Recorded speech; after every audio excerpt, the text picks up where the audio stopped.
Hello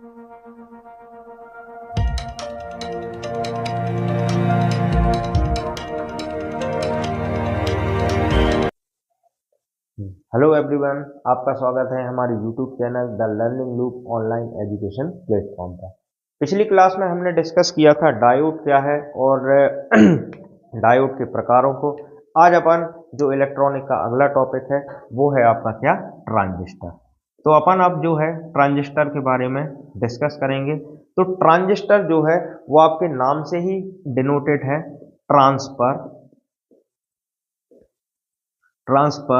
plus register.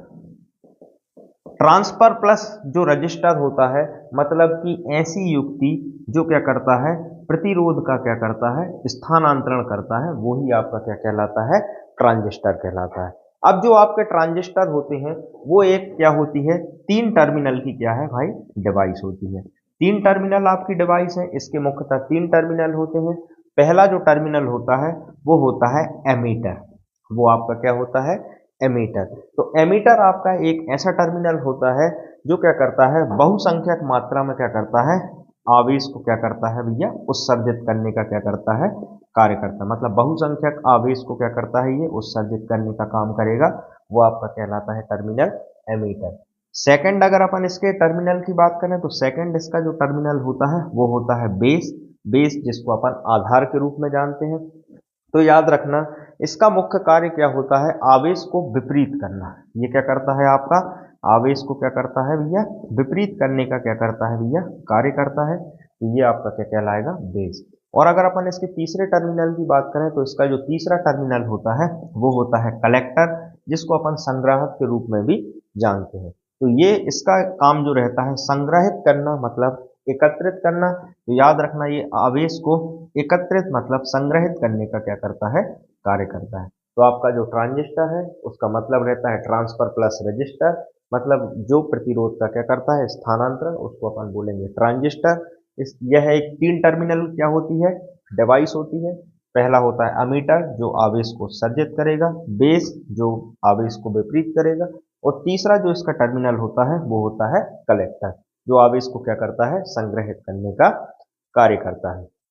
अब अपन बात करें, जो आपका ट्रांजिस्टर है इसमें 3 टर्मिनल है। अमीटर जिसको अपन ई से जानते हैं, बेस मतलब कि इसको बी से जाना जाता है, और कलेक्टर मतलब कि सी से जाना जाता है।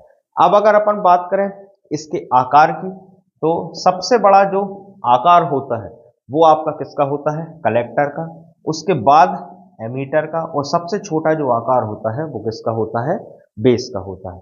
अब अगर अपन बात करें इसके डोपिंग की, डोपिंग मतलब क्या होती है, जो अपन अशुद्धियां मिलाते हैं उन्हीं को अपन डोपिंग बोलते हैं।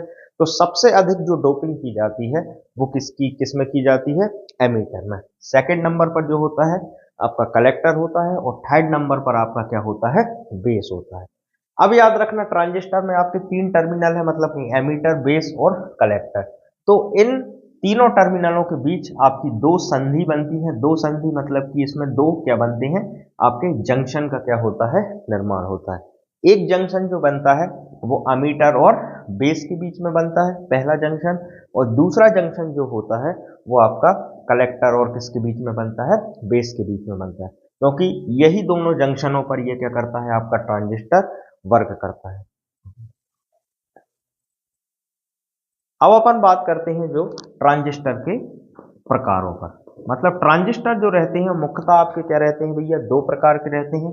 एक होता है भैया आपका पीएनपी ट्रांजिस्टर, और एक आपका कौन सा होता है, एनपीएन ट्रांजिस्टर। जो आपका पीएनपी ट्रांजिस्टर होता है, मतलब कि ऐसा ट्रांजिस्टर जिसमें 2 पी प्रकार के अर्धचालक के बीच क्या होता है, एक आपका जो एन प्रकार का जो अर्धचालक होता है वो सैंडविच के रूप में होता है। मतलब कि जैसे ब्रेड की 2 स्लाइस के बीच में अपन जो मसाला भर देते हैं सैंडविच में, वैसा ही क्या होता है, 2 पी प्रकार के आपके क्या रहते हैं, जो अर्धचालक रहते हैं, उसके बीच में अगर एन प्रकार का जो अर्धचालक है वो सैंडविच के रूप में अगर रखा जाता है तो वो आपका कौन सा ट्रांजिस्टर कहलाता है, पीएनपी ट्रांजिस्टर। अगर पीएनपी ट्रांजिस्टर की बात करें तो इसमें जो होल होते हैं वो आपके क्या होते हैं, मेजॉरिटी होते हैं, मतलब कि आपके बहुसंख्यक होते हैं ज्यादा मात्रा में। और आपके जो क्या रहते हैं इलेक्ट्रॉन होते हैं वो आपके कैसे रहेंगे भाई, इसमें अल्पसंख्यक होते हैं। अगर अपन इसके डायग्राम की बात करें, क्योंकि डायग्राम जो है वो आपके कंपटीशन एग्जाम में या फिर आपके जो ऑब्जेक्टिव में पूछा जाता है कि ये जो डायग्राम है वो कौन से ट्रांजिस्टर का है। तो इसका जो ट्रांजिस्टर का जो डायग्राम बनता है वो इस टाइप का बनता है। ये इसमें आपका बीच में क्या रहेगा, बेस, ये आपका रहता है एमीटर, और ये आपका क्या रहता है भैया, कलेक्टर। अब याद रखना, ये मैंने एक ट्रिक बनाई है कि पीएनपी ट्रांजिस्टर में जो ज्यादा मात्रा में है वो क्या है, पी, और पी से एक ट्रिक बनाई है प्रवेश। पी से एक ट्रिक क्या बनाई है, प्रवेश। मतलब कि ऐसा ट्रांजिस्टर जिसमें धारा जो है अंदर की ओर क्या करती है, एंटर करती है, मतलब कि प्रवेश करती है, तो वो किसका डायग्राम हो गया, आपके पीएनपी ट्रांजिस्टर का। अब अपन बात करते हैं अगला जो ट्रांजिस्टर होता है वो होता है एनपीएन ट्रांजिस्टर। एनपीएन जो आपका ट्रांजिस्टर होता है, मतलब कि आपके दो एन प्रकार के अर्धचालक के बीच क्या होगा, एक पी प्रकार का जो अर्धचालक है वो अगर सैंडविच के रूप में आपका रहेगा तो वो कौन सा ट्रांजिस्टर कहलाएगा, आपका एनपीएन ट्रांजिस्टर। एनपीएन ट्रांजिस्टर में आपके जो होल होते हैं वो आपके क्या रहेंगे, अल्पसंख्यक होते हैं, मतलब कि माइनॉरिटी में रहते हैं। और आपके जो इलेक्ट्रॉन रहते हैं वो कैसे होंगे भाई, आपके बहुसंख्यक होते हैं, मतलब मेजॉरिटी में होते हैं। अगर अपन अब इसके डायग्राम की बात करें तो इसका जो डायग्राम होता है वो कुछ इस टाइप का होता है। ये आपका हो गया बेस, ये आपका कलेक्टर, और ये एमीटर। अब याद रखना यहाँ पर जो एन है वो आपके क्या है, ज्यादा मात्रा में है, तो इससे मैंने जो ट्रिक बनाई है, एन मतलब होता है आपका निर्गत। निर्गत मतलब कि बाहर निकलना। तो मतलब कि ऐसा ट्रांजिस्टर जिसमें धारा जो है बाहर की ओर क्या है, निकलती है, तो वो ट्रांजिस्टर कौन सा कहलाएगा, एनपीएन ट्रांजिस्टर। तो ये डायग्राम में कई बार कंफ्यूजन होती है, दोनों एक से दिखते हैं, सिर्फ इनकी जो पहचान है वो इनके धारा के प्रवाह से, मतलब जिसमें धारा अंदर की ओर एंटर करे वो पीएनपी, जिसमें बाहर की ओर आपकी धारा निकले वो आपका कौन सा होता है, एनपीएन। अब अगले टॉपिक के साथ अपन अगली क्लास में मिलते हैं। अभी के लिए धन्यवाद। जी, कितने मिनट की